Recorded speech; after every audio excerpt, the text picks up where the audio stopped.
Vamos mergulhar de cabeça numa das peças de engenharia mais incríveis e talvez subestimadas do corpo humano, a estrutura que literalmente nos conecta ao chão. Este é o nosso tour anatômico pelo pé e pela parte inferior da perna. Pode parecer uma pergunta simples, né? Mas ela abre a porta para uma complexidade impressionante. Todos os dias a gente depende dessa estrutura, para cada passo, cada corrida ou salto. Mas o que realmente está acontecendo ali dentro? Então bora lá desvendar esse mistério osso por osso. E para a gente não se perder nessa anatomia toda, vamos usar um mapa que os especialistas usam. O pé é dividido em 3 zonas bem definidas. É bom pensar nelas como se fossem os bairros de uma cidade.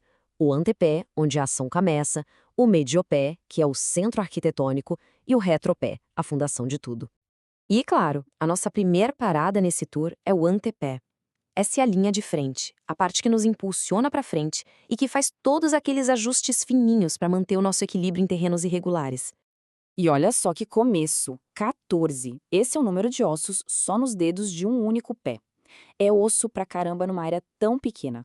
Só isso já mostra que a gente não tá falando de uma estrutura qualquer, né? Agora, o pulo do gato aqui é entender a matemática por trás desses 14 ossos. Não é uma divisão igualzinha. O dedão, o tal do hálux, ele é o diferentão do grupo. Tem só 2 falanges que são mais grossas e fortes. Já os outros 4 dedos têm 3 falanges cada um. E por que isso? Porque o dedão é a nossa principal alavanca de impulso. Ele precisa ser parrudo. Beleza. Saindo das falanges, a gente encontra os metatarsos. Pensem neles como se fossem as vigas longas que ligam a ponta dos dedos ao centro do pé. São eles que dão o comprimento e a estrutura inicial para o arco que a gente vai ver logo em seguida. Seguindo o nosso tour, a gente chega no médio pé. E aqui, meu amigo, a coisa fica séria. Se o antepé é sobre impulso, o médio pé é sobre arquitetura de ponta. É um verdadeiro quebra-cabeça tridimensional de ossos que cria uma das estruturas mais importantes do corpo, o arco do pé. E o coração desse quebra-cabeça são os tarsos. E não são ossos simples, retinhos, não. São 7 peças com formatos únicos, quase como se fossem pedras de rio, sabe? Encaixadinhas perfeitamente para absorver o choque de cada passo e distribuir o peso do corpo de um jeito super inteligente. Vamos conhecer os moradores desse bairro. Primeiro, tem o trio de cuneiformes. Eles se organizam numa filinha da parte de dentro para fora do pé. O medial, que se alinha com o dedão, o intermédio, bem no meio, e o lateral. Juntos, eles formam uma cunha super estável no centro do arco. E coladinho ali no cuneiforme lateral, a gente tem o cuboide. O nome já entrega tudo, né? Parece um pequeno cubo de pedra. Ele é a peça de encaixe na parte de fora do pé, dando estabilidade lateral para a estrutura toda. E o que une tudo isso lá no topo do arco? O navicular. O nome dele vem de navio, por causa do seu formato de barco. Ele funciona como a pedra angular de um arco romano, sabe? Aquela que trava tudo no lugar.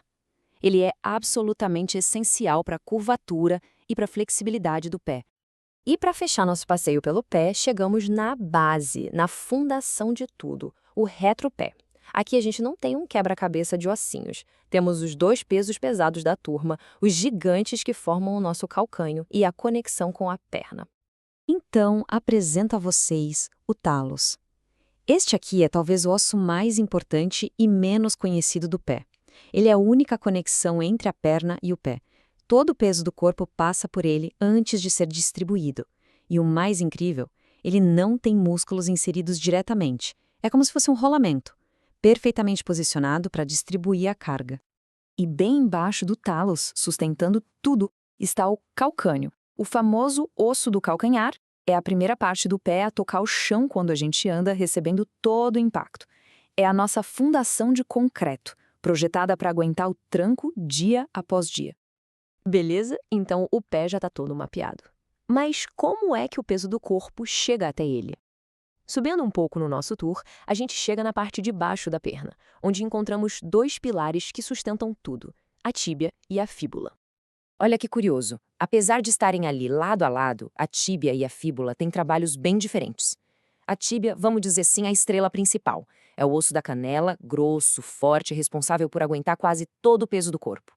Já a fíbula, mais fininha aí do lado de fora, é mais uma coadjuvante. Ela não suporta muito peso, mas é fundamental como ponto de ancoragem para vários músculos importantes. E a tíbia tem uns pontos de referência que, olha, dá pra sentir no próprio corpo.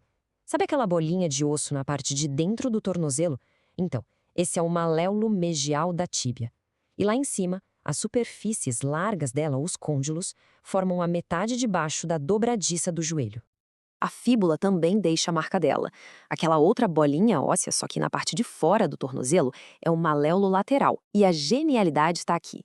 Juntos, o maléolo medial da tíbia e o lateral da fíbula formam uma espécie de pinça, o encaixe perfeito que abraça o tálus. É isso que cria a articulação super estável do nosso tornozelo. Ok, até agora a gente falou muito de estrutura, de esqueleto, né? Mas a anatomia só faz sentido de verdade quando a gente conecta com a função. E a função que vamos ver agora é tão espetacular que deu a essa parte do corpo um apelido que soa, nossa, quase ficção científica. Isso mesmo que está na tela, o segundo coração. E não é um exagero poético, não. É uma descrição funcional do que acontece na panturrilha a cada passo. Mas como assim um segundo coração? O que ele bombeia, afinal? E a resposta está aqui. O músculo grandão da panturrilha, o gastrocnêmio, funciona como uma bomba hidráulica. Quando a gente caminha, ele contrai e literalmente espreme as veias que passam por ali, forçando o sangue a subir de volta para o peito. É um sistema super inteligente para vencer a gravidade e dar uma mãozinha para o nosso coração principal. E por que isso é tão importante? Bom, sem essa bomba, o sangue ia simplesmente ficar parado lá embaixo, causando inchaço e até problemas bem sérios como a trombose. É a prova final de que toda aquela estrutura óssea que a gente viu, ela serve de andaime para essa função que é vital. A forma segue a função perfeitamente. E com isso, nosso tour anatômico chega ao fim. A gente começou lá na pontinha dos dedos, com aqueles 14 ossos, passou pelo arco, que é uma obra de arquitetura, e chegou nesse segundo coração da panturrilha. A pergunta que fica é, sabendo que cada passo é uma sinfonia de 26 ossos e uma bomba hidráulica trabalhando em conjunto, como é que a gente pode olhar para o simples ato de caminhar da mesma forma de novo?